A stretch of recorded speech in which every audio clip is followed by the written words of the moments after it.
Just navigating. Oh, that's right, the anti-Semitic bird lovers. Yes, yes, with the same first name, right?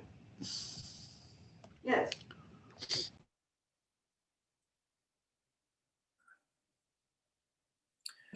I think Sid has another Zoom call going on near him, so I just muted him. Thank you. It's all good. Just glad to have you here, Sid.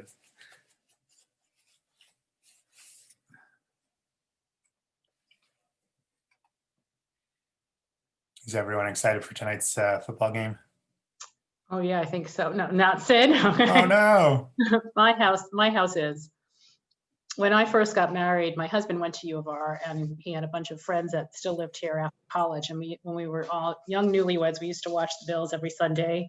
And our favorite phrase was, "There go the Bills again, snatching defeat from the hands of victory." So they used to always lose at the last minute. So it was quite interesting that they won at the last minute last week. So, and my youngest daughter pointed out that this is the first time in her lifetime that they're legitimately in the playoffs.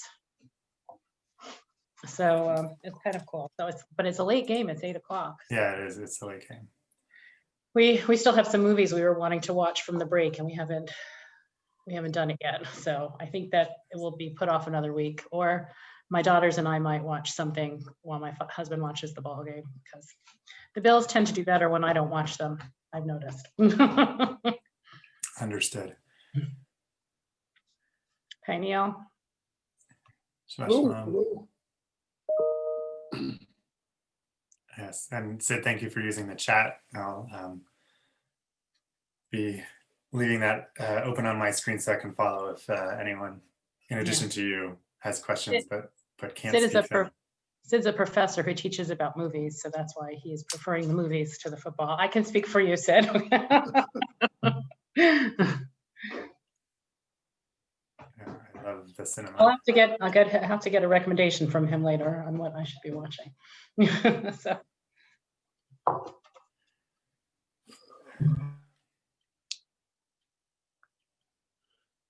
Well, I did download the video.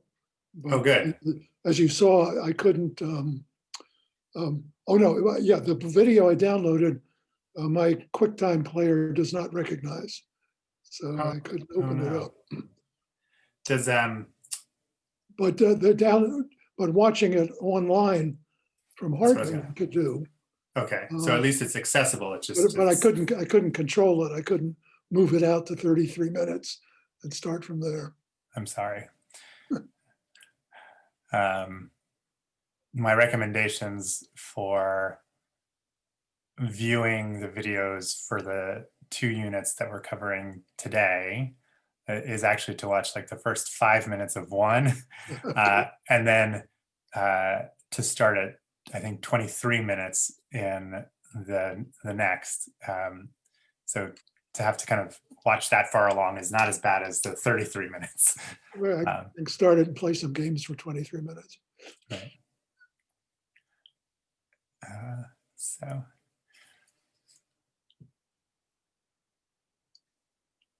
I'm just glad you were able to access the online stuff to even get to the videos. That's a good start.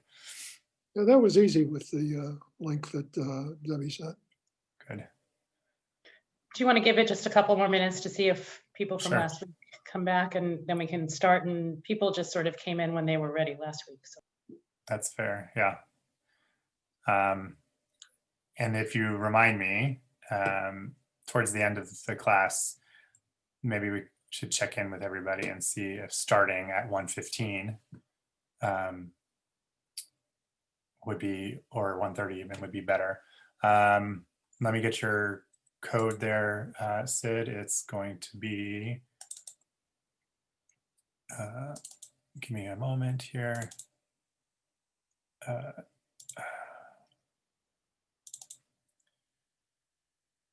Community flyer for Rochester.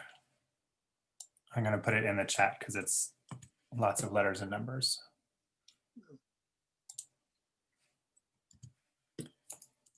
There you go.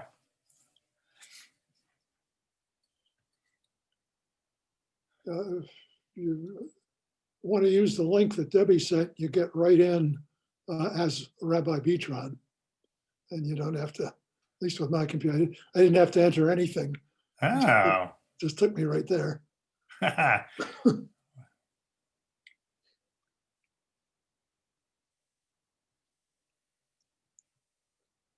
Okay.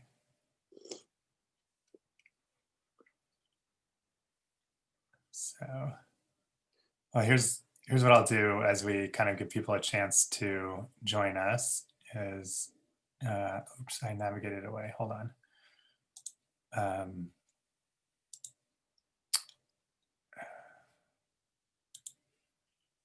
I'm going to share the slides for today. And this week, our outline for our time together is to see if any of you want to share your who or what influenced your Israel story, and make sure we remember from last week what we mean when we say two homes, because this week we're kind of going to move away from the actual physical home aspect to kind of more of a home in the sense of belonging. Okay, and do we belong to a Judaism of being or to a Judaism of becoming? And it'll take us a while, but the idea is we're going to get to initially, right, over the course of the coming weeks, we'll complicate this. The idea that Israel is very much focused, or you could stereotype as a Judaism of being, okay, and North America as a Judaism of becoming. That being said, I titled the session for today as Judaism of Ethics and Beliefs, right? So what does it mean to be part of it's really more of an ethnicity than an ethic, but ethics come from being part of, right, an ethnic ethos. And then again, this idea of beliefs, and it's not just faith beliefs, it's beliefs that drive action. So this is, both of those terms are complicated. So we'll look at the models for this Judaism of being, Judaism of becoming, which are units 2 and 3 in the Hartman curriculum. Then we'll go through the sources for each, look at the pros and cons of each model, right? And then apply them to, again, this idea of Israel and North America as perhaps an artificial dichotomy between the two, of representing each of those two models, and then kind of look forward for our next session.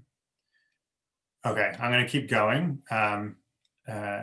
Again, as I said here, we're doing units 2 and 3, the Judaism of being and the Judaism of becoming as a Judaism of ethics and beliefs, right? I need to update the calendar here. I'll try to do that for next week. Originally, I thought we were starting today, and that I would give a drash in synagogue, but because of the events in Washington, D.C. at the insurrection, we started last week. And so it's all good, but I have to update these dates. All right, so here are the two models.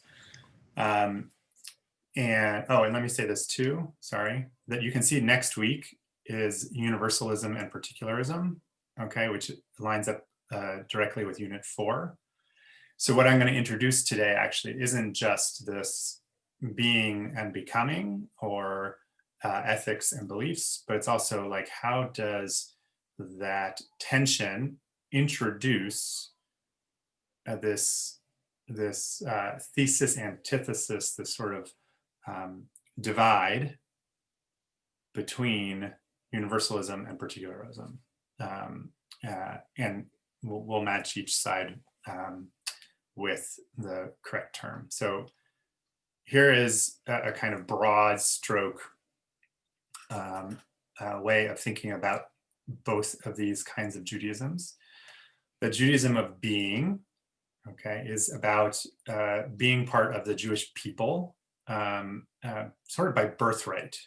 Um, and yes, we become a nation. We introduced that idea of being an Am B'nai Yisrael last week with Pharaoh and with Haman thinking of us as a nation.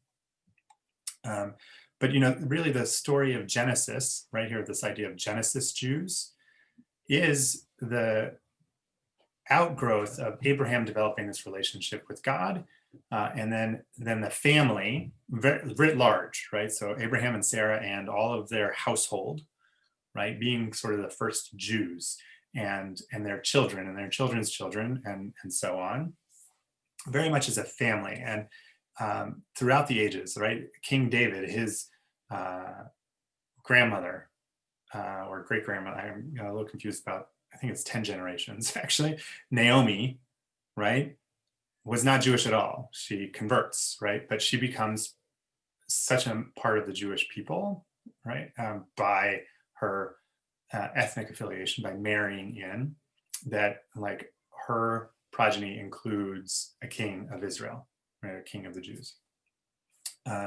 So we're very much talking about a family that has sort of somewhat porous boundaries, right? But again, it is sort of set up as this kind of tight knit in terms of its solidarity, its identity, its belonging, very much part of this sort of like ethnic development from Abraham through the ages. And based on what we're going to see is an unconditional covenant. God's promises to Abraham are for all time. Okay, it's just who you are by birthright, right? You are part of the chosen people. So initial questions about the Judaism of being, or are we good? Good. Okay, the Judaism of becoming. Oh yes, go ahead, Sid. I think I can talk now. I moved to a different room. Could you just briefly go over again the people and nation, the distinction between those two? Great. So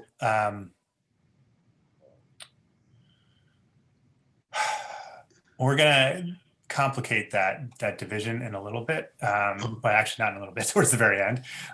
So there's something about being an Am, being a people defined by the outside. It really doesn't matter what our practices are. We are, again, being kind of defined by this, by Pharaoh in particular, as a kind of ethnic category. The Hartman Institute is very careful not to say race because the Jews include many races. And the degree to which we become numerous, we have a sense of nationhood. And clearly when we have a place, right, like Israel, then our national status, our sort of nation state is clearer.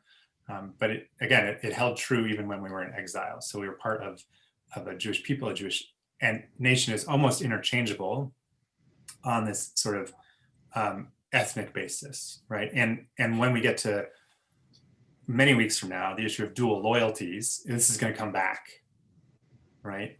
Because it's when people play with these terms, it is not about our behavior. It is not about the becoming side of this particular slide. It is about who we are by blood, genetics, history, right? It has nothing to do with our contributions to our own community, let alone the world. Does that answer your question enough? Okay. I think so, yeah. Yeah, I mean, to be clear, one of the things that a nation should have is laws, right? And that is actually on the becoming side, because, right, you want your nation to aspire to be something, otherwise it's likely to disappear.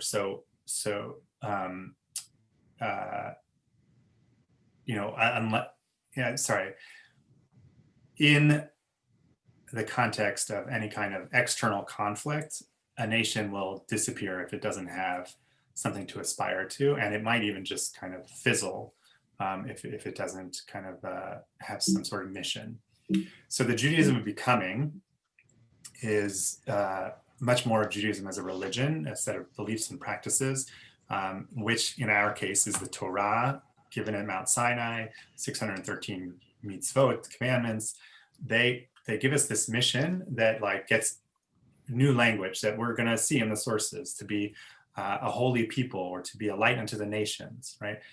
And it begins in Exodus, but not the beginning of Exodus, not the leaving Egyptian slavery so much as the Mount Sinai piece of Exodus, right? And we're going to see a lot of language of if we follow the commandments, then God will continue to bless us, right? And so instead of it being a Judaism of who we are by birth or marriage, right? It'll be a Judaism of what we do, okay? And in the lectures, Micha Goodman will refer to Rabbi Lord Jonathan Sacks as saying something to the effect of Israeli Jews are the chosen Jews and diaspora Jews are the choosing Jews. And he's saying a lot more in that. I looked for the quote. I couldn't find the exact. I found a different version that I'll show you when we get deeper into the sources. But this idea of chosen versus choosing, like who's the actor? In the Judaism of being, God chose us, chose Abraham. Now Abraham took some action to earn that, right? But God chose to honor it, right? Whereas in the Judaism of becoming, there's always the option for us to kind of fail. We have to choose to be Jewish. We have to choose to keep it going. We have to choose to be a part of the covenant, right? If we opt out, in some ways, we're out. We're heretics. We're bad Jews. We're going to dig into some of that language. Questions about Judaism of becoming? Okay, here we go. So where do we get this idea of a Judaism of beginning? It comes right back to Genesis 12. And for what it's worth, these sources, I'll tell you if any of the sources I put on the screen are not in the source book, but the initial sources all are in the source book. So here we have God saying to Avram, go forth, right? This is the Lech Lecha, begin this journey. I will, to a land that I show you, I will make you a great nation, right? And here again, it's Goy. We talked about this last time, the difference between Goy and Am. I'll bless you, I'll make your name great, you shall be a blessing. I will bless those who bless you, curse those that curse you. All the families of the earth shall bless themselves by you. So again, this idea of mishpacha, of family being the locus of what it means to be a people or a nation, begins in this opening relationship between God and Avram, which we then extend to when they finally get to the land, right? And went to Egypt, got rich, came back. They're so rich, it's getting tough. So Avram decides that he and Lot should kind of split so that they don't get into arguments. And God says to Avram, raise your eyes, look out from where you are, north, south, east, west. This is Yama, V'Kedma, right? Sephona, V'Nagma. It's all right here. Just in a slightly different order. For I give all the land that you see to you and your offspring forever. So again, offspring, the seed is really the Hebrew there. And I'll make your offspring as the dust of the earth. If you can count the dust, then that's how many your offspring will be. I give it to you. So this is, again, there's no condition. This is a promise, and it's about progeny, and it's about land. And that sets up this idea of a Judaism of being. So much so that in the rabbinic tradition, right, it says in Joshua, right, Israel has sinned, Chata Yisrael, right? And Rabbi Abba Bar Zabda says, you can infer that even when the Jewish people have sinned, they're still called Israel. Fascinating, right? And Rabbi Abba says, this is in accordance, right? Is what people say, that even a myrtle, when it's found among thorns, its name is still myrtle, and we call it myrtle. The idea of Israel being a permanent fixture, no matter how well we behave, right, fits this enduring, unconditional covenant between God and Abraham, a Judaism of being all you have to be is part of the people of Israel, and boom, you're part of this covenant, this kind of Judaism. Again, even if you sin, and boy, to the people of Israel, sin, and we add language to it. The Passover Haggadah we talked about last week. Here's a different part of the Haggadah, the 4 children, right? And what does the evil son or evil child say? You know, what is this to you, right? And the rabbis say to you and not to him, right? He's disassociating himself, excluding himself from the collective. This idea of Jewish faith here in English is not in the Hebrew.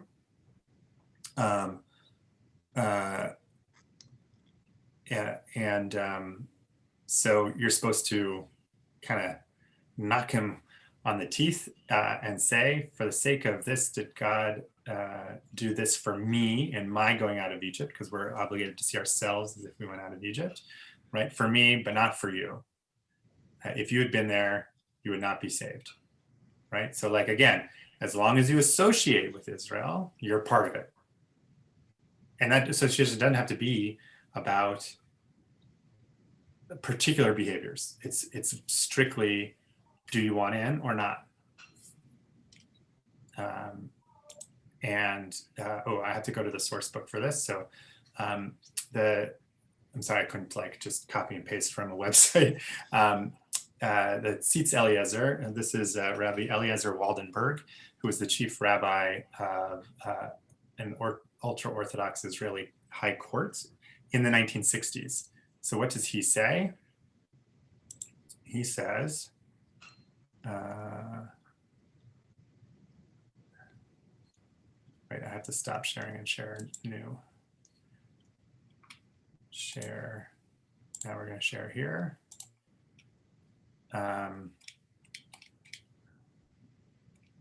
Sorry, I have to get to the right page.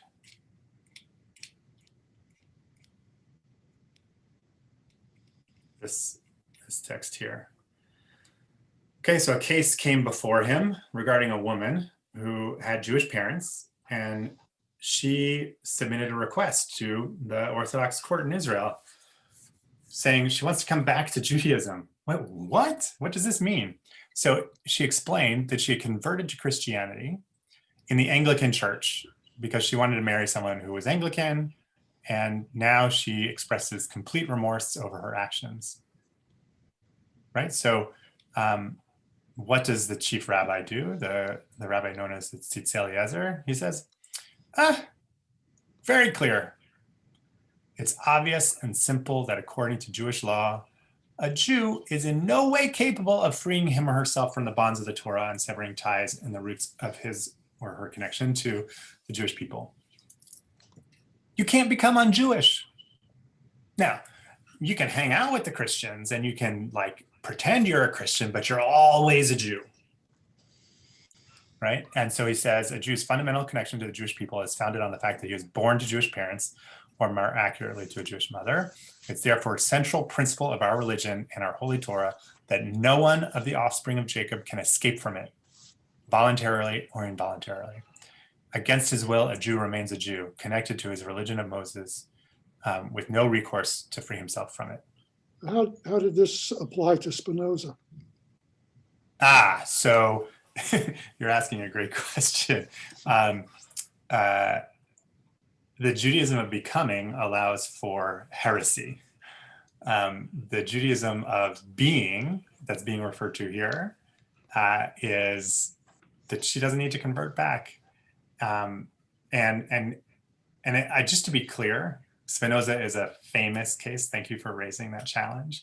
But throughout the early Middle Ages, so let's just say like 300 to 1,000, those years, okay, it was common practice to excommunicate rabbis for their behavior or for their teaching. there are a lot of responsa, even until I think 1200, where different community rabbis have to deal with excommunication, shunning, and other versions of kind of like being in or out. So there are different gradations, and obviously Spinoza earned the highest gradation of excommunication. And our job today is going to be to see, like, is there room to put these two things together? Because, like, yeah, Spinoza is always a Jew, right? And that's the interesting thing, by the way. We still call him a Jewish philosopher, right? He's a heretical Jewish philosopher, but he's a Jewish philosopher. And that's the tension, right? That's the beauty of this, like, yeah, you're always a Jew with, like, yeah, not so Jewish, not good for the Jews, right? But that good for the Jews, bad for the Jews, that is the Judaism of becoming. And it's not just that it's a separate category, right? It's a mindset, and we have to put these two things together, because when we look at Israel as a Judaism of being, we're going to see what it's missing. And when we look at North America as a Judaism of becoming, we're going to see what it's missing, but we'll also see the advantages. And so if we could create a Judaism that encompasses both, right, which is the goal of this course, to like explore new models, but that's not until like session 8, then, or maybe session 7, then we're going to be constantly battling this idea. It's like, you know, is Spinoza really a Jew or Jewish, right? And, you know, depends on who you ask. So there's one more. I just go ahead. Briefly, there was a one woman that became a nun and actually was considered for sainthood in the Catholic religion, as whether she is still a Jew or not. And the class that we came across with this, we had interminable arguments over whether she was still a Jew or not. And we're coming to the same conclusion you are. Right. She, you know, she's not a good Jew, but she's our Jew. Is the kind of, let me see if I can get this to be. Are you seeing a slide with the sources for Judaism of becoming? Yep. Yes. Okay. Exodus 19. Okay. So yeah. Okay. So let's look at sources for the other side, right? Because I want to get into this conversation we started. Exodus 19. So now this is fully the Sinai moment, right? We're past the Exodus, and God's going to remind us, like, you saw what I did to the Egyptians and how I took you out on eagle's wings and brought you to me. Now then, okay, and it's here. I highlighted or bold-faced it in the Hebrew and in the English. If you believe me, if you obey me faithfully and keep my covenant, you'll be my treasured possession, right? The Am Sigula. It doesn't say Am at this point, but it's Sigula Mikol Ha'amim. So this idea of being treasured among all the peoples. Indeed, all the earth is mine, but you shall be to me. Oops, what happened here? A kingdom of priests, a holy nation. So like now we have not just this big condition on our being Jewish or being in a relationship with God, and therefore Jewish, right? We have a mission. We're going to be a kingdom of priests, right? Mamlechet Kohanim v'goy kadosh, right? And a nation, a holy nation. These are the words that you shall speak to the children of Israel. So Moses is being told to tell us this. Okay, and then let's take it a step further. The holiness code in Leviticus 19. You shall be holy, for I, the Lord your God, am holy. Right? We're going to be imitatio Dei, or imagio Dei. We're going to be, in the image of God, being holy like God is holy. And Deuteronomy picks this up, not because we're the most numerous, right? That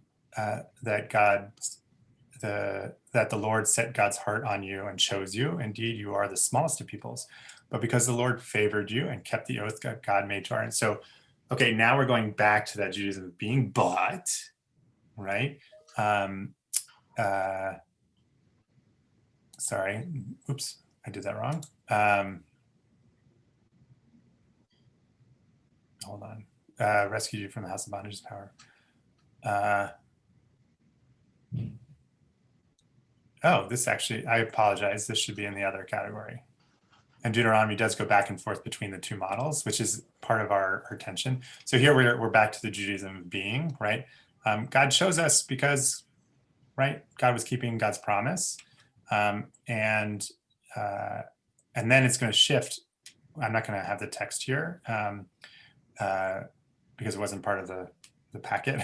But Deuteronomy goes into all the rules that we have to keep, right? And in fact, here we get to sort of like the closing argument of the Torah. God is giving us a choice between life and death. I set before you life, right, and prosperity, or death and adversity. I command you to love the Lord your God, to walk in God's ways, to keep God's commandments. So this is the big if, right? It's a conditional covenant that you may thrive and increase. But if your heart turns away and you give no heed, you're lured into worship and service of other gods, I declare to you this day that you shall certainly perish, shall not endure on the soil, right? I call heaven and earth as witness. I have put before you life and death, blessing and curse. Choose life, right? So, and we said that we use this all the time, b'charta b'chaim, right? In terms of our sort of public stance about, how Judaism wants us to, further the world and make progress in the world. So again, this tension between being, even though there's this language of God bringing us out of Egypt and choosing us because of a promise, now God is placing upon us a condition that promise will only be held up if we choose life, and life represented by loving God and walking God's ways and keeping the commandments. The prophets take it a step further, right? And I mentioned this before, but here you can see the source for it. Isaiah, both in 42 and 49, I'll make you a light of nations, right? And here in 42, even stronger, I have created you and appointed you a covenant people, a light of nations, opening eyes deprived of life, rescuing prisoners from confinement, from the dungeon and those who sit in darkness. So it's like, right, our job here isn't just to be God's people and to follow God's commandments, but to be an exemplar of this kind of behavior in the world. And Amos, takes it that one step further back to the conditionality. Places that in a kind of very high level, but then also reminds us of the conditionality of it. You alone I have singled out of all the families of the earth. That is why I'll call you to account for all your iniquities. So that's the Judaism of becoming in terms of sources. Nehemiah is going to put this all together for us, right? So Nehemiah has this beautiful way of describing what's going on. And not for nothing, Nehemiah is like the prophet who helped come back from Babylonian exile, reestablish temple practice, right? 30 years after the destruction of the temple. And he and Ezra work hand in hand to bring about, right, a kind of reinstitution of the Torah as central to our Jewish practice. And yet, because they're in Israel, kind of his language is this odd blend, tipping more towards the Judaism of being, but kind of putting out there that that if is really alive. So God, for like verses upon verses upon verses. So starting at chapter 9, verse 6, but all the way to verse 31. So 25 verses. You are the Lord God who chose Avram, who brought him out of Ur of the Chaldees and changed his name to Abraham, found his heart true. You made a covenant with him, right? To give the land of all these people to his descendants. You kept your word, you're righteous, you took note, you performed signs and wonders. Oops, that went too fast. You knew that Pharaoh had acted presumptuously towards the Israelites. You made a name for yourself that endures to this day. You led them, pillar of cloud by day and night fire at night to light the way they were going. You came down at Sinai, you gave them Torah, you made known Shabbat, you gave them commandments, you gave bread, manna from heaven, right? And water when they were thirsty, Miriam's well, and also the water at the rock. You told them to go and possess the land, but our ancestors acted presumptuously. They stiffened their necks and didn't obey. Refusing to obey, they stiffened their necks in defiance. But you were a forgiving God, gracious and compassionate. And even more, even though they made themselves a molten calf, you in your abundant compassion did not abandon them, right? And it goes on and on and on through our history. You bore them for many years, admonished them by your spirit through your prophets, but they would not give ear. So you delivered them into the power of peoples of other lands, right? You sent us to Babylonia, right? Still in your great compassion, though, you didn't end us, for you are gracious and compassionate. So Nehemiah complicates this idea that, like, you know, it could be that when we were misbehaving, God would punish us so that we might fix our behavior. And so, like, throughout the books of the prophets, especially in 1st and 2nd Samuel, 1st and 2nd Kings, there are all these incidents where the prophets in those texts are telling us that we've been doing the wrong thing. And then God would have to send a judge, you know, or a prophet or a king, right, to help us get back on track, to maintain the Judaism of becoming.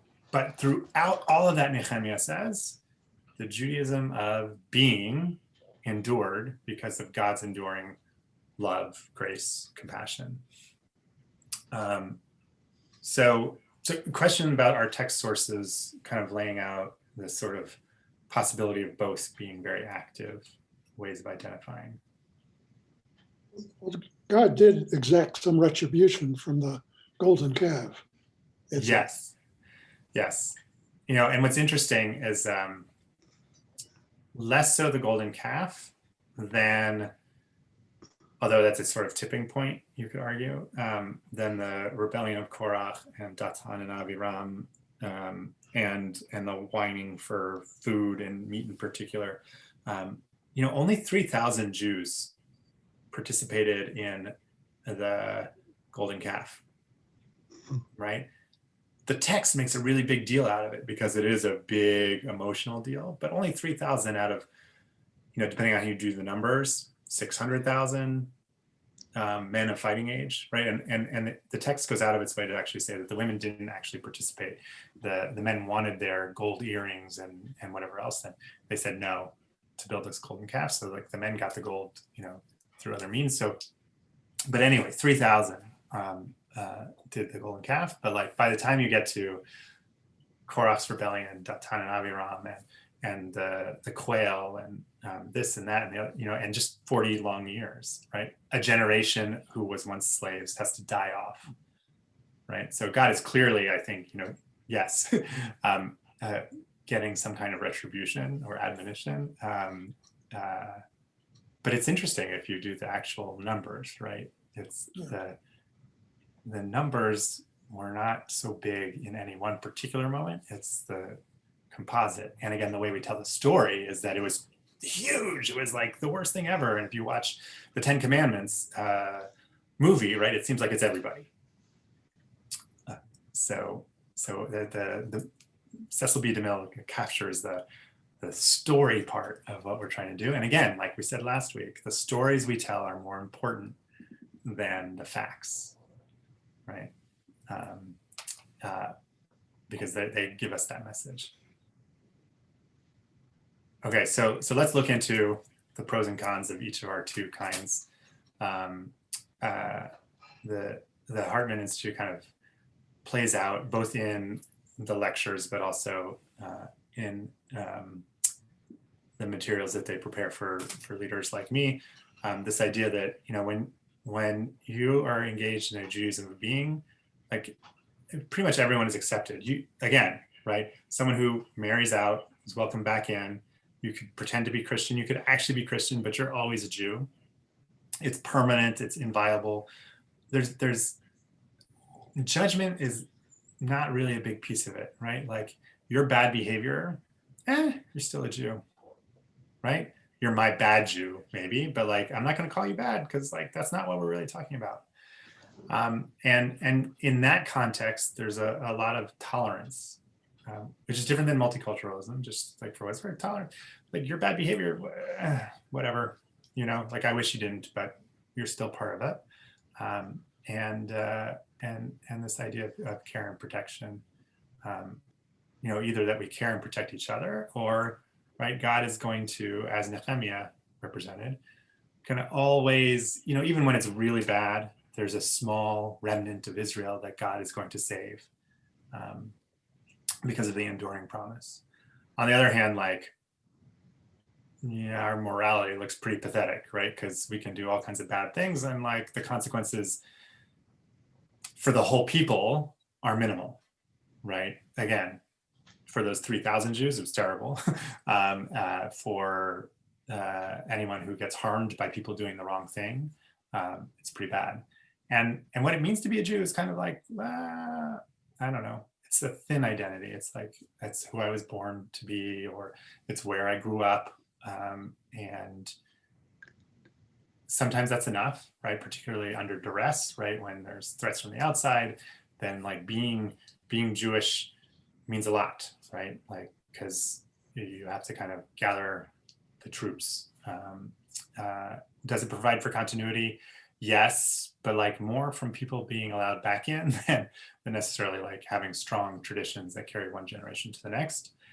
And there's a degree to which, like, you know, if you're not part of the group, we could behave in racist or elitist ways towards other people, right? Now, that doesn't always come out. That's why there are these question marks, but it's possible. And we can become insular, right? Like we could be like, ooh, don't marry someone who's from outside because like they're not part of us. And, you know, I want your children to be very much part of like us. The big thing in the United States in the late 80s, early 90s, and still continuing today, but it's talked about very much differently. It was like intermarriage is a crisis to the Jewish community. And the answer was in marriage, right? And or an answer, I should say, was in marriage. And that was about the Judaism of being. It was very much like, no, we need to encourage Jews to marry other Jews so that we have more Jews by birth. But again, that's somewhat of a thin identity. If we get to Judaism of becoming, it's thick, right? What it means to be Jewish. Oh, I have all these rituals and traditions, and actually I have purpose, I have aspirations, like I'm supposed to be a moral exemplar. And by the way, right, like this whole idea, oh, the Jews are geniuses, right? Like all the lists of Nobel laureates and the other ways in which like we seek excellence in the world, and we claim the Jews who are at the top, right? Like we're very excited that when Joe Lieberman, right, was the vice presidential candidate, right? And Doug Emhoff is now going to be the first Jewish second man, whatever that means. Or, right, but we track these things because like we want to see, right, Jews rise to prominence. Because, right, what it means to be part of that isn't just about who we are as a people. It's about what we're trying to kind of maybe do in the world.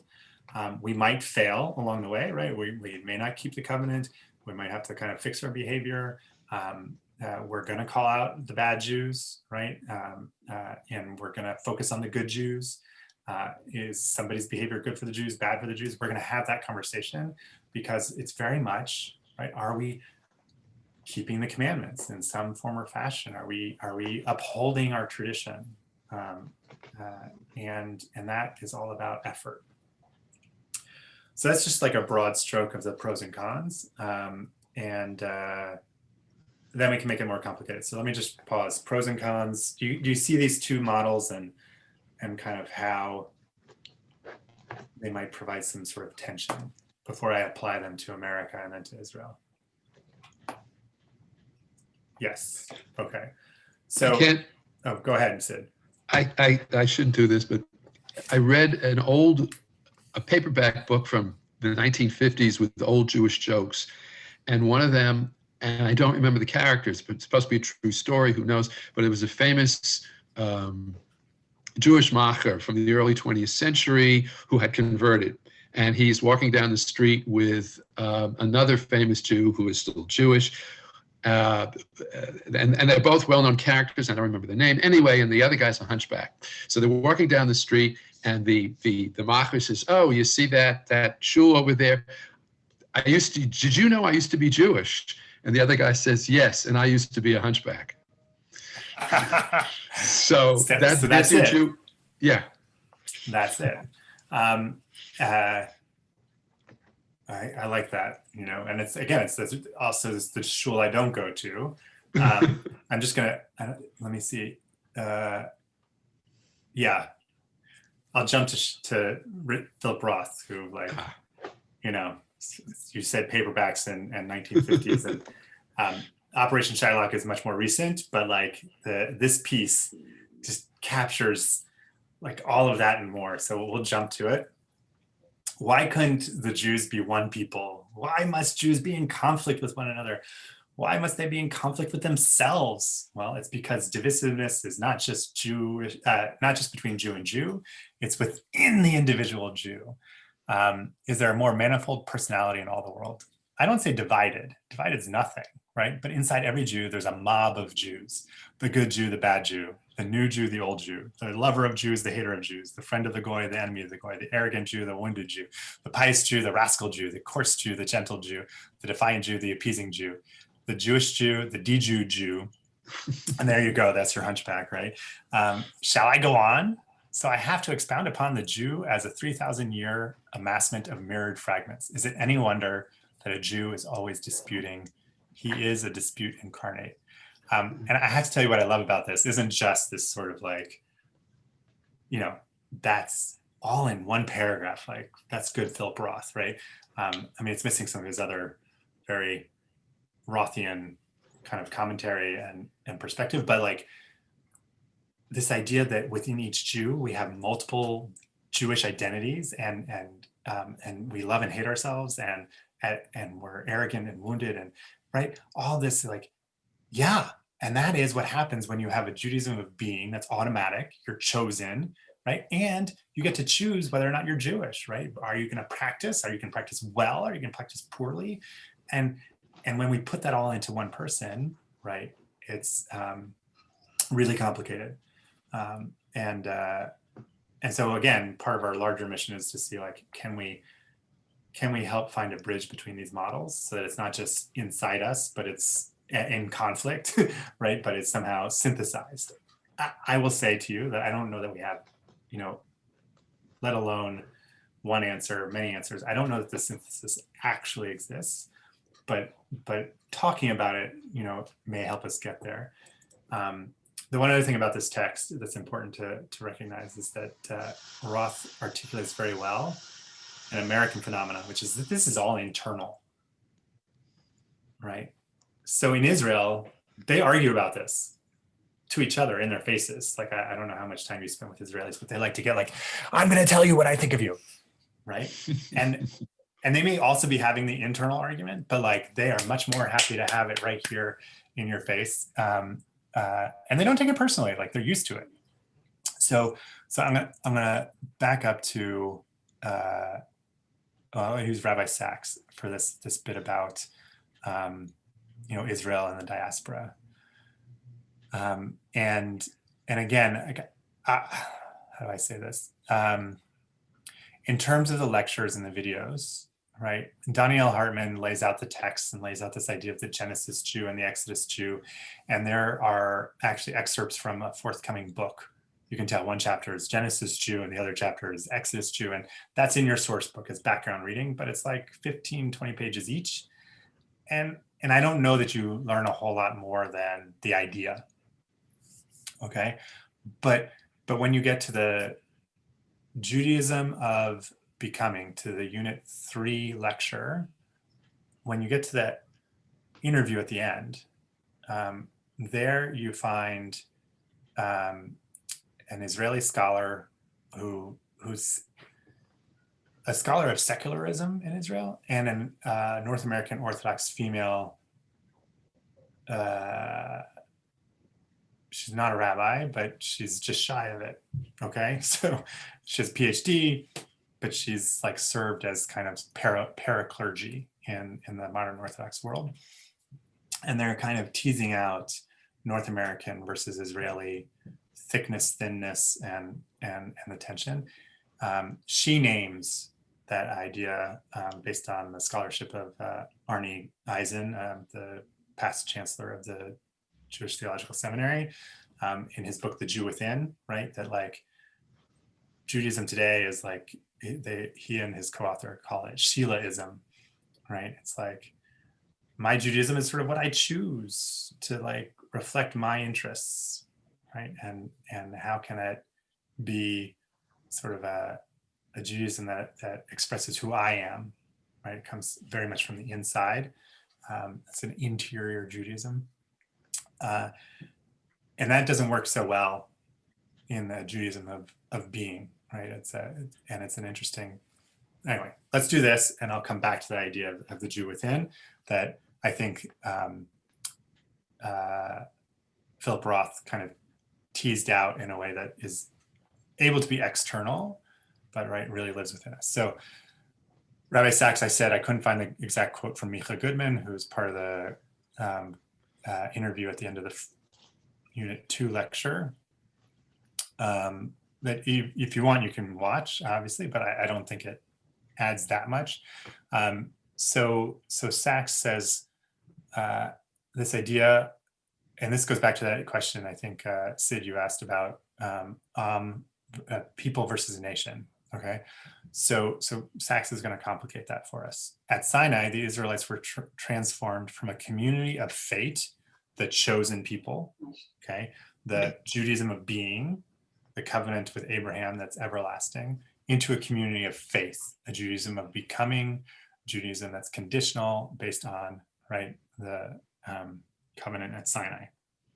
From an from a people, again, ethnicity, nation, depending on size and whatever else, right, to an edah, a community. Okay, so edah in a Jewish summer camp setting is a unit, like each age group is its own edah, right? But when we talk about this kind of edah, we really mean a community. And here he translates that to a body of politic, right? So he means like the difference, I guess, here is between I have to think about this a little bit more, whether this is the Am is a nation state and the Edah is a polis, a kind of ancient city state. I'm going to leave it in the Hebrew. Am is a people, right? And that could be as large as a nation, and Edah is a community, small or large, right? But it's a group that's bound into a kind of agreement, some sort of covenant or social contract. Okay, and he says, Sachs says that this Edah is not just a body politic, and it's not just under God's sovereignty. God is our kind of like ruler, but our constitution is the Torah. Okay, and then in a different book, he says in Israel, Jewish life is a community of fate, right?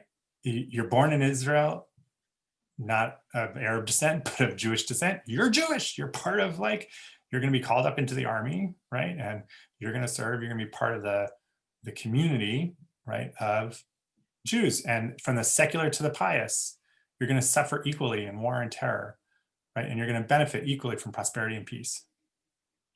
And the Shai Rabihu, I think, is the scholar at the end of the second lecture in the interview piece. Micha Goodman, he says this. The advantage of being a Jew in Israel is the air you breathe is Jewish, meaning people speak Hebrew, right? And so everything around you has this sort of like Jewish reference, even like listening to the radio, right? The songs are in Hebrew, but it's not just they're in Hebrew, right? When someone says, uses a key phrase and it's referring to, a certain kind of bridge in Tel Aviv, well, that bridge, Gesher Halacha, is also refers, symbolically to Jewish law and life and meaning, and what does that bridge represent? Where does it get us to go? And so you're constantly referencing this sort of like biblical tradition or rabbinic tradition in addition to the language, right? It's not just that it's Hebrew; it's that it's Hebrew, which is the holy language, right? And he says also, time, the calendar is Jewish, right? Your holidays are the Jewish holidays, even if on Yom Kippur, instead of fasting, you ride your bike down the street because there's no traffic. Even if on Passover, you go on a hike because everything's closed, and you take bread with you, it's still Passover, right? Like you're aware of Jewish time and space in a way that is just not true anywhere else in the world, in terms of the whole society, and the space. Like you're walking streets that are ancient byways and pathways of the Torah, of the Bible, right? So the Hartman Institute is in Emek Rephaim, which is where David had his great battles, and the Derech Beit Lechem and Derech Hebron. There's some great coffee shops just like one block over from Emek Rephaim, and those lead you to Bethlehem and to Hebron, and like those are places that are biblical, let alone Jerusalem, right? So the air you breathe or listen to, the calendar, the space you inhabit, right? All of those, add to this idea of what it means to be Jewish, and make you Jewish just by living. So Sachs says a lot of that. Jewishness is part of the public domain, language, landscape, calendar, and you become aware of the astonishing diversity of Jews, right, from every country and culture.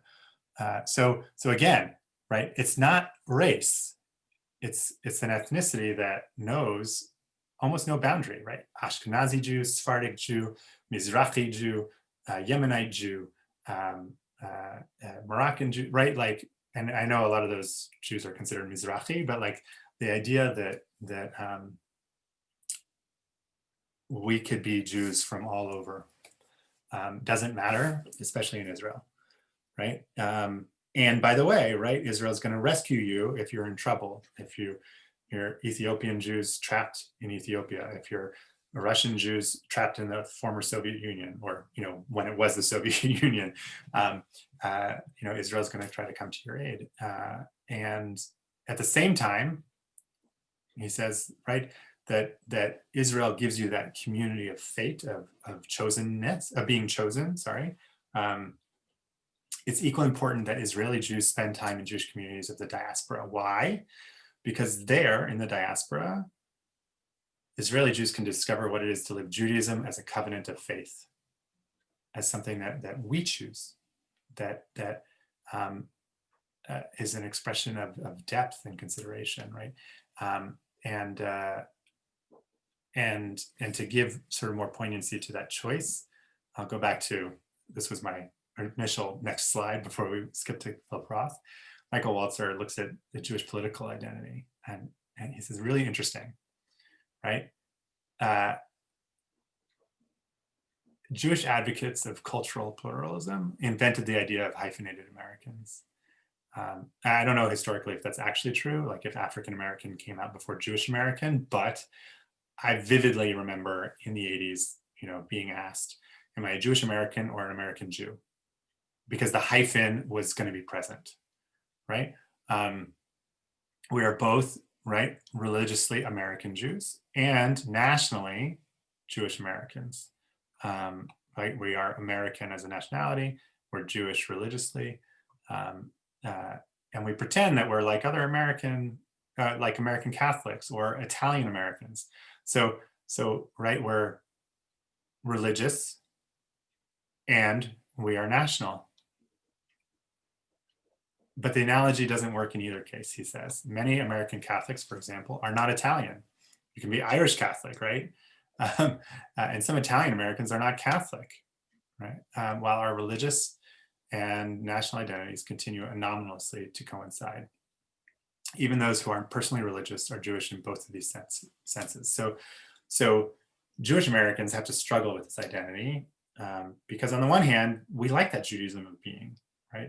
It is an important marker for continuity, right? Especially for those who don't practice. We want to keep as many Jews in the fold. And so like our way of capturing the bad Jews, if we want to use that term, is to be a Judaism of being and say, yeah, all the Jewish people are Jewish, right? And at the same time, we want Judaism to mean something. So then we're like, no, these are the good Jews, right? And ultra orthodoxy to the side because they avoid the whole issue by not sort of opening their boundaries, right? There is this tension between observant Jews and sometimes we're called liberal Jews, but like less observant Jews, right? Conservative, Reform, Reconstructionist, and everything else where like, you know, is the Judaism that we live thick enough to pass on to our grandchildren? So I want to make it one step more complicated, right? Because I already started to talk about this idea of synthesis. And then we'll open up for conversation before thinking about next week, right? On the Moshe Halbertal, who was part of the early version of the Hartman Institute, great scholar and philosopher, proposes sort of three models that match this Judaism of being and of becoming, but then he adds a kind of new layer for modernity. And we're going to be struggling with this last version. So just to review, a national, right, as opposed to it, the covenantal is a Judaism of being, right, focused on Zionism as a political entity, right, as like having our own state. It talks a lot about solidarity, loyalty, obligation, but you know, again, from a place of kind of family and protection. Covenantal Judaism, the big if, it's conditional, is a Judaism of becoming. It involves God and mitzvot and Torah, and there's a lot of meaning in this version that is not, I guess, subject to whatever's happening in history. It's really kind of like the common thread throughout the ages. And then there's this aspect to one version of the synthesis that you can call cosmopolitan, where we're taking our covenantal Judaism, right, and saying that what it means to follow God in the mitzvot and Torah is to be politically active, to create social justice, to be a light to the nations, and to seek sort of universal salvation, redemption, some version of kind of like, you know, caring for the rest of the world and being engaged in tikkun olam in ways that the national identity can do, right? But national tends to be particular, and covenantal can be particular. It can be very much about us and how we behave and who's in and who's out, right? But it can also have this this other version of cosmopolitan. So just briefly, and then Sid, looks like you have a question. Israel today is in an interesting place because 70 years into the project of being a national Judaism, a Judaism of being, secular Jews who used to be kind of like, that was enough, are finding it's not enough.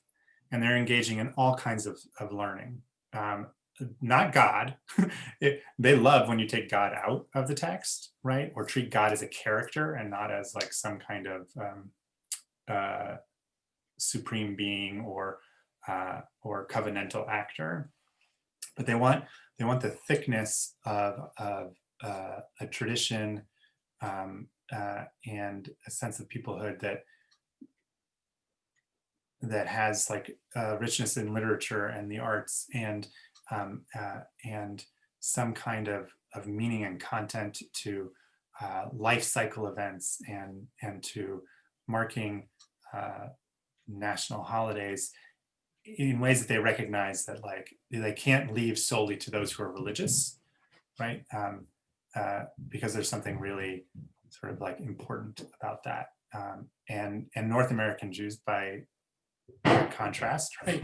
For all that we focus on the covenantal version of Judaism and engaging in synagogue life and trying to get more and more people involved in learning and Jewish day school or in Hebrew school or in adult education classes or coming to services. A lot of what we do is actually also about, different versions of in marriage, and Birthright as a project is an in marriage project. And whatever you think of what Sheldon Adelson did in the world, right? One of the things he did do was to heavily fund Birthright and to send many, many Jews, hundreds of thousands of Jews to Israel, in the hopes that they would meet and marry other Jews, right? And by the way, Jew for Birthright, one Jewish grandparent. That's enough, right? And not currently espousing another religion. You can say like, well, I grew up Catholic or I grew up Christian. I haven't been to church in forever. That's, as long as you have one Jewish grandparent, good, come on the trip. Get to know your Jewish heritage. And I've led those trips, so it's amazing what happens. So we're also in tension with that, right? And you have to go to Israel to have that experience of Jewish peoplehood, right? As a kind of Judaism being. Even while, right, within the North American Jewish community in particular, we have more and more young Jews focused on these cosmopolitan, universal aspects of Judaism. So they kind of move away from the particular to the universal, and that's what our attention is going to be for next week. So questions, comments, concerns? Well, just when I'm in a position of trying to explain what is a Jew to a non-Jew, I usually take I try to point out one, that the definition of a Jew is a tribal definition. It just has to do with what your ancestry is, but that Judaism is the religion of the Jewish people, and there is a difference between the two. Now you've confounded me a little by saying in Israel, Judaism is really not a religion, but the ethos of the country. And so I'll have to rethink the way I deal with that terminology. No, and I think that, like, to your point though, you were good until maybe 5 years ago. Yeah. Okay, because up until 5 years ago, and again, like I'm picking 5, it could be 7, could be 10, up until the year 2000 for sure, but sometime in the early 2000s it began to change. The Judaism of ethnicity in Israel was being Israeli. They would not call it Jewish. They would say, I'm Israeli. That's my Judaism, right? But now they're like, no, actually Israeli without Judaism is missing something. I need a little bit more, right? I need to get closer to Neil, to your definition, but without being religious. Like I can be spiritual, but being Israeli by itself is no longer spiritual enough, right? It's not sustaining. And again, this is the project. This is why Hartman is engaged in this work, not just in North America, but in Israel. Thank you. Absolutely. Sid, any questions or comments? No. So for next week, I do recommend the first 5 minutes of the Judaism of Being video. The interview at the end, Micha Goodman, I pretty much said everything that he says, and the other scholar, Michal Biton, she could be interesting to you, but like it's not exactly pertinent. I happen to like her a lot, and especially when she's on the identity podcasts that the Hartman Institute has on a weekly basis. But I think to get to know Doniel Hartman, the first 5 minutes, he lays out what this whole Jewish thing is about in a way that's kind of funny and poignant. But the discussion at the end in the interview for the second video of the 2 units we did, I think is far more interesting if you have the extra time, and does shift us towards next week by getting into the tension. And in fact, at one point, Danielle Hartman, who's conducting the interview, does talk about, we have again a sort of thesis, antithesis, and what is the synthesis going to be? And I'll just tease you one piece that he found challenging. Oh no, that was a different conversation I was having this week. But I would ask you to think about for yourselves, right? Sort of which of these models do you find more affirming of who you are, right? Is the Judaism of being, right, an affirmation of like, yeah, I'm part of like an ancient chain of people, right? And I want my progeny to be Jewish. Because of all that promise contains? Or is it the sort of moral and conditional piece that affirms who you are?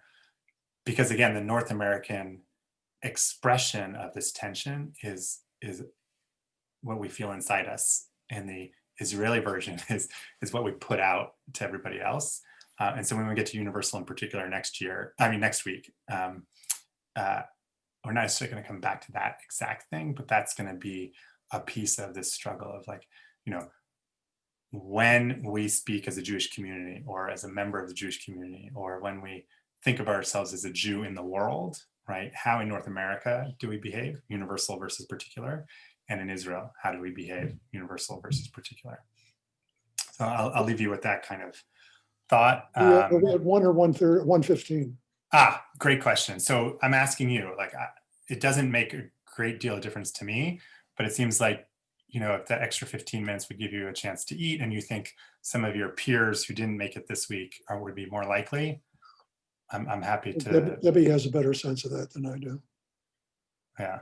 I'm not really sure. So it was interesting because I think some of the other people that came last week were also at services, and I didn't notice them at services, at least on Zoom this week. So they might just have been busy this week. So I'm just not sure.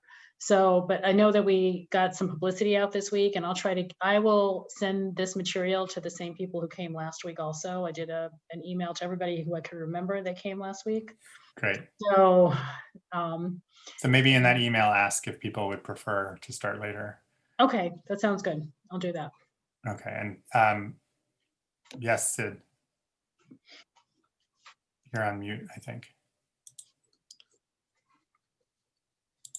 Yeah, okay. I wondered if there was a specific Zoom link that you could send us, because whatever I clicked on now got me into this, but it's a different kind of Do you know where you Zoom. clicked on it from, Sid? Yeah, I clicked on it from last week's email from Bethel, and it said, "We hope you can join us. Click here." So Okay, I clicked there should on be that. a new one this week. So we'll send out a new one with a new Zoom link this week. I've been trying, Yeah, we've been trying to because- send it out every week. Yeah, that Yeah. could just be the. Because I clicked on last week's, I had it on my calendar, so I just clicked on the same Zoom link from last week. Yeah, I don't know how to explain it, but it's just a technical thing. It's some kind of a variation of Zoom that I'm in now, which, as I said, I can't control the view. I don't see everybody else. It's bizarre. And this has happened to me one. When I send this out tomorrow, I'll try to remember to embed the link for this in the email as well. Okay, That'd be great. Thank you. thank you. Okay. All right. So for those of you who care, I hope the Bills do well tonight. I hope Shabbat is meaningful. And let me just say this too, right? The degree to which the American Jewish experience is, yes, being, part of like an internal people, we were also outwardly focused through the civil rights era. And so I hope that Martin Luther King birthday commemoration weekend has a meaning in this time, even though we can't necessarily go out and do service, that we find ways of remembering his legacy, and in particular for this group, I'll just say, right, the way in which he used the American story to bring more of America along in the civil rights movement than might have been the case if he spoke only from the Black or the African American narrative, right? And what can we learn from that example? An important way to start the week, especially for this upcoming week. Yes, So, yes. Amen. Amen. That's right. Yeah. All right. Be well, everyone. Shabbat shalom. Shabbat shalom. Shabbat shalom.